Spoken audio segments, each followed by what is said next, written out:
Yeah, we want to be that annoying family member that posts up 58 posts a day about all the kids. Yeah, we want people to realise that that they're having a chance to watch their children engaged in world-class activities. Welcome to Fika's Focus. Voices leading change. Kia ora everyone, we are here today to talk to what we're a bit of a trial project with Sam and our teams. What we are really aiming to do is create digital learning stories. So there's a bit of a proposal here that Sam came up with. So we're really focusing on notice, recognising, responding, and we want to illuminate this to families so when they see our posts and on YouTube and things like that, they can get deeper understanding about what we as teachers are doing. Yeah. So we've made some deliberate steps. We've gone out. You'll notice with a couple of posts of them yesterday. We've now got mic'd up, small mics, so that the teachers are mic'd up, so we can hear their conversation, their kōrero, and we have chucked it on children too, right? Yeah, it's really cool. I think part of me going into the centres, I always make sure that the kids are really comfortable with what I do and what I'm coming in to do. So I always introduce them to new equipment. Like, they're all really keen on my camera now, and I actually have to pull it away from kids most of the time. But so I've introduced some microphones, and lots of them are really keen to put them on. I'm just like, oh, look, like, the teacher's got one on. Do you want to try it too? So just making sure they're comfortable. And I think, so people are aware, again, coming back to Sammy's role, her role, we've always been dedicated to capturing the great things that our teachers do.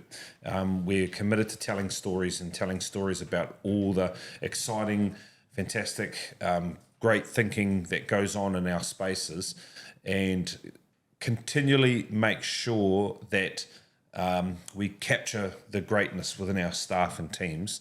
So Sam's, you're quite frequent in you're around every centre every day, so kids become very familiar. But this step into the notice, recognise, respond, and the digital learning story, and miking people up, what do you think? What avenue or angle is it going to provide for the viewer?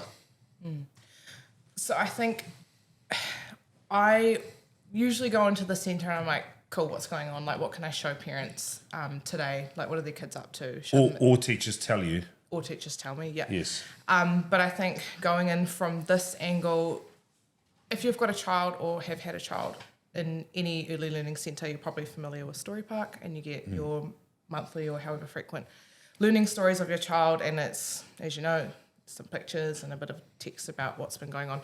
But the intention with this is that we can see it play out in front of us, live, organic conversation between a teacher and child, seeing the learning, hearing the learning that's happening, rather than reading it later on down the line in a story. So just that live, like, evidence that we can see in front of us actually happening.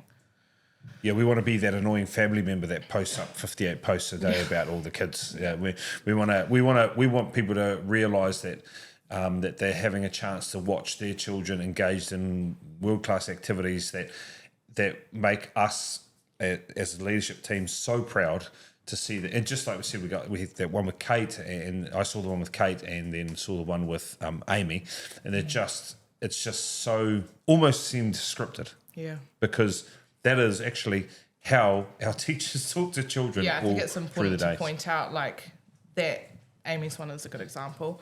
I walked in the room, and I always assess as I walk in, like, cool, what's going on? And I saw Amy sitting there with a group of children, and I just went, I was like, hey, I'm going to pop this microphone on. You just keep doing what you're doing. And that's how it just flowed. So it's literally organic. Yeah. And so we're I mean, this is in early phases, so we're in a development space of this, but the objective we've written to is to showcase world-class intentional teaching and learning within our centres. So if we don't put the highlight or spotlight, and that's important to understand, that what our objective is to show high quality intentional teaching and learning, and that is conversation, support, praise, redirection, and it's noticing, recognizing, responding in those spaces. However, not scripted, not forced, completely organic. I think also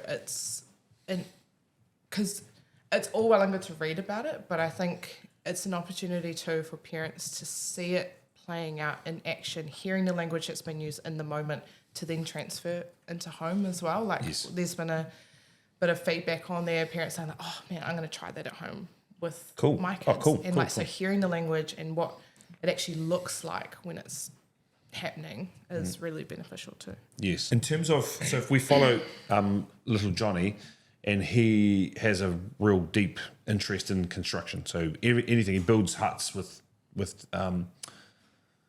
pillows and blankets and things. He builds castles with blocks. He builds sand castles. He builds whatever. It's all built around construction in that phase. What we're trying to do is capture all that and explain the dispositions and link all the learning from noticing, recognizing that he this is what he loves doing and this is the depth behind it, so the disposition, and then responding to that. We want to capture that all in almost like a mini doco, right? Yeah. Over how many sessions do you think we should be, or we potentially will be capturing that? What's your thoughts? I think it depends on what it is, because like, for example, the one with Amy yesterday, that was very easy to capture in one short reel. However, I think if we looked more into, say, for example, project-based learning, right? Like, so we had a child at the Boulevard who was really into gardening, and that started out by looking at all these different gardening books and talking about what we can grow and doing mat times for that, but then it progressed into actually going and getting those and then planting them and then looking after them. So that would be a more segmented out story. So, and so it will be of variance. It will vary, but ultimately what we're really trying to do, just coming back to the objective, we're really trying to showcase world-class intentional teaching and learning within our centres. And I think part of that, when we talk about that, there is the child-focused disposition, and in these spaces, the disposition, and that is a bit jargony, but and we could probably put that up in show notes, but understanding the dispositions, what we're asking what we're putting pressure on ourselves to do is to think deeper about what's actually going on, not just building a sandcastle, building a hut, there's more parts to it, and the perseverance if it keeps falling down, and the commitment and the passion. So and all that's this a disposition, right? Like you could explain that a disposition is an attitude towards learning. Yes. So perseverance is a good one. Yeah. You know, like trying to build a big hut and it keeps breaking in parts, so they have to think through and think, right, I'll try this, or use this, or maybe need to balance it a bit more this way, or things like that. That disposition is really important to understand, and we'll really start to bring some highlights on that. It's when you look at it in a live sense, when we're watching in a live sense, what are the key things you're trying to keep focused on when you've got the camera on?